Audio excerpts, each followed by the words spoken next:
عارف ايه اكبر غلطه بنقع فيها في شغلنا؟ اننا بنربط مجهودنا بالنتيجه بشكل حرفي. بنتخيل ان المعادله لازم تكون تعبت تساوي نجاح مضمون. الحقيقه اكتشفتها بعد سنين ان في معامل ثالث في المعادله دي، وهو الرزق والتدبير.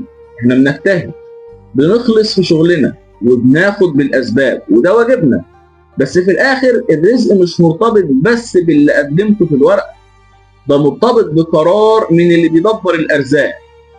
واحنا شفناها كتير قوي، ناس اشتغلت باقل الامكانيات وربنا فتحها عليهم ووصلوا لنتائج فوق توقعاتهم، وناس تانية بكل امكانياتها وقفت قدام حيطة سد. طب ليه؟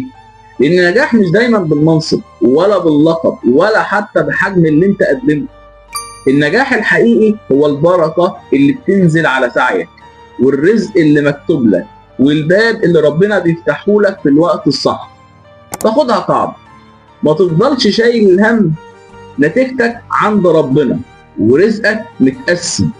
كل اللي عليك انك تتقن وتجتهد وتنفذ اللي عليك بامان. طب الباقي سيبه على اللي اضرب حالتك واللي ينفعك، وركز في ورقتك وريح بالك وبس كده. سلام.